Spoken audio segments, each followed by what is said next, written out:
Right back here on the show, Larry, Mike, and Brad joining you right now. With Mike, we were talking last week that it's amazing when you have a program that is elite on the highest level when you don't win a championship and finish second place, not 10th, not 14th, second place, and you're disappointed. And that's where the Illinois men's golf team is right now. Mike Small joining us, our friend back on the show. Mike, congratulations on a great season. Listen, it's still a great season, but we know that you set the bar very high. 8 straight Big Ten championships, and last week in Columbus came up short trying to make it 9 in a row. Yeah, I think you're right. And that's where we wanted this program to be 20 years ago when we started this thing. And it has evolved to that. We've won now 13 of the last 15. It was 13 of 14. Now it's 13 of 15. And those 2 times we didn't win the Big Ten championship, we finished second. We're in the game. We're competing. We're there. It's just hard. It's a hard sport. It's a hard thing to reproduce. And I think this is just a testament to the kids that have been with this program for 15 years, that they've been in contention and still won all those championships and had that streak. It's really how hard it is. We entered the tournament last week as the number 1 seed again. We finished the championship still ranked very comfortably, the number 1 team in the Big Ten on the national rankings. We just didn't win that week. And that's what makes golf so hard, is that you can play all year, but 1 week determines the champion. And when you do win it, it's rewarding because you show up to play that week. And when you don't, at the same point in time, you just didn't show up that week. And we always talk about consistency in everything we do, hitting a standard that we've established every day. When we get up and we want to go about our business, we want to hit that standard. And we're all human beings, and sometimes it doesn't work out that way. But for the record, these kids have established for, like I said, 15, 20 years. We've hit that standard pretty high, pretty consistently. And it didn't happen last week, but we'll learn from it. We'll become better for it, and maybe just juices us up a little more for next year. It was a tough tournament. You end up in second place. What lessons do you take out of that? Because you can't obsess about one time and let that get in your head. But were there any lessons that you could easily transport to apply next weekend? We talked about it, our team, and really the same thing that happened last week has happened to us all year. When we've been good, we compete with anybody. We beat the number 1 team in the country a couple times. We beat the number 2 team in the country a couple times this year. When we're on point, we have depth throughout our lineup. We're a decent, really good team. But we have struggled to get consistency throughout the lineup. And when you get into the championship part of your season, the Big Ten championship and then the NCAA regionals and nationals, everybody has to come to play, especially your good ones. Your top kids have to come play, but you got to have some depth.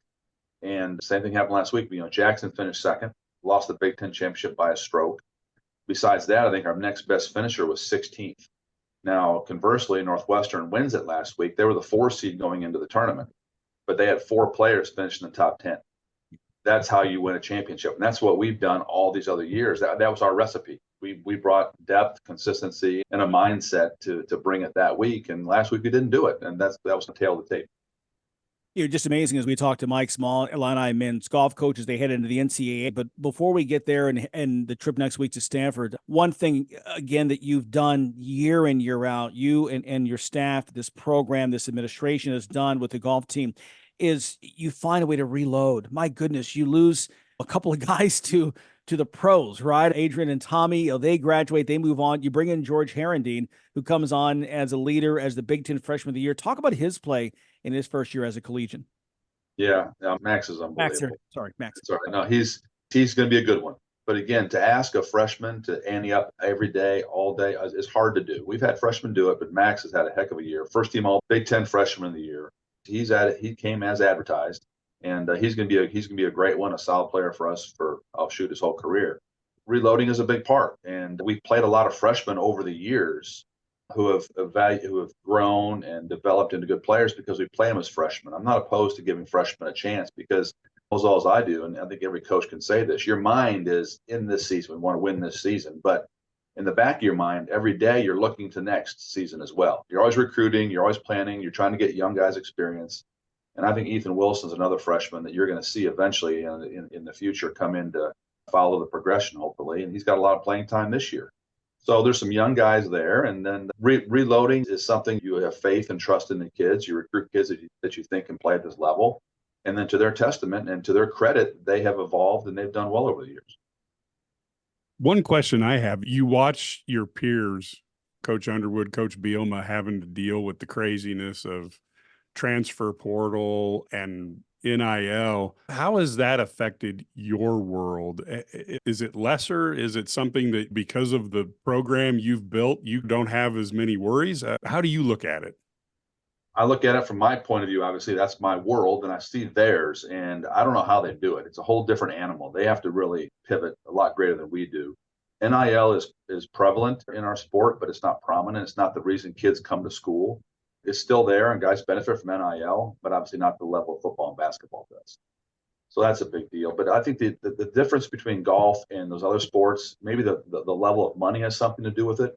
But also people realize that when you transfer, the transfer portal and NIL together combined has been a whole, it's created this whole thing. When both go together, guys put their names out, see what their market value is, and they transfer for the money.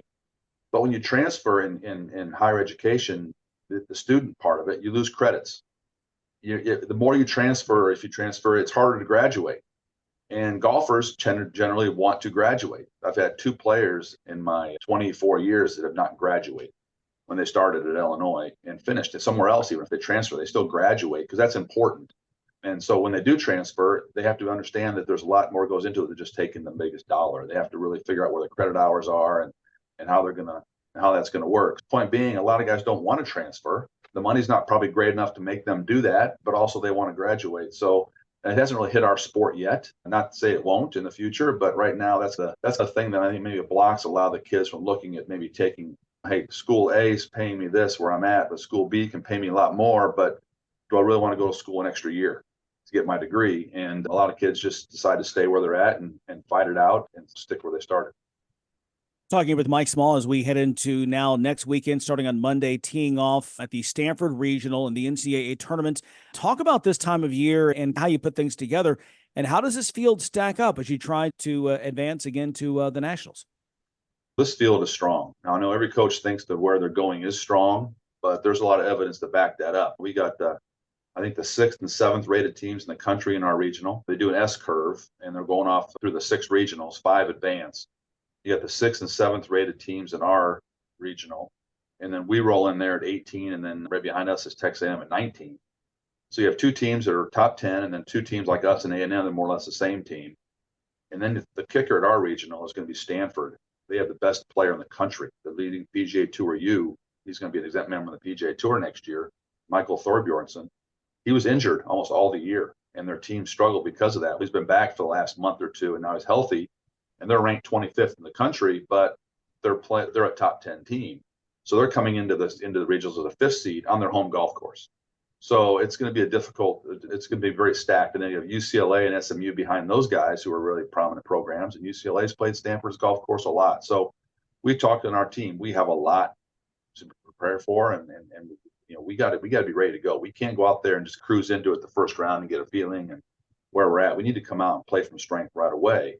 And it builds into our mindset over the years in the postseason is that we teach and train and chisel and here and there and work on players throughout the year. But traditionally, when you get into the postseason, which our championship part of the season, which we call the Big Tens, regionals, and nationals, we lay back a little bit. And we use the saying "Hayes in the barn" type of thing, where we've done all our work.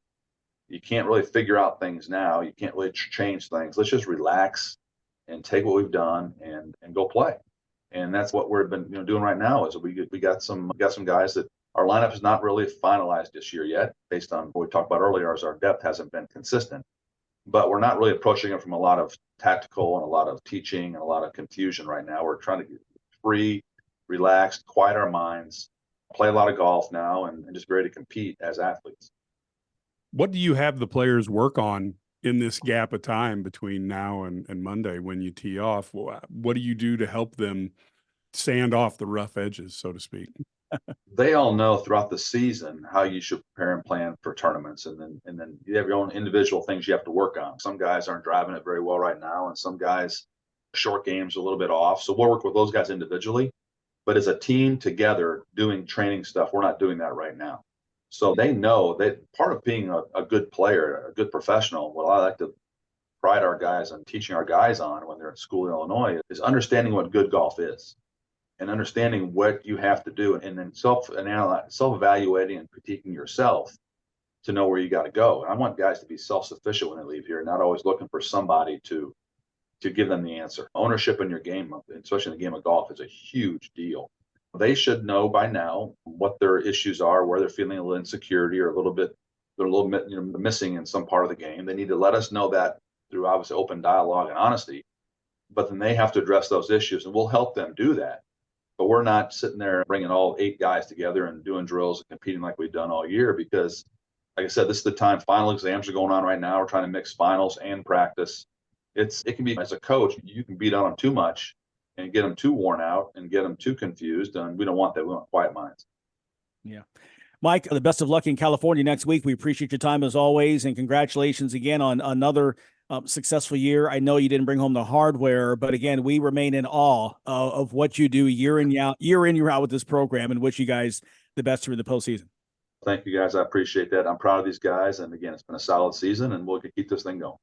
Yep. And we think you will when you get out there and show them what Illinois golf is all about. All right, Mike Small, thanks again, coach for Illini men's golf. And again, be sure to check out. We'll have daily reports, by the way, recaps every day as always on IlliniGuys.com. Much more to come. We've got our big announcement of the week. You want to stick around for that. That's next.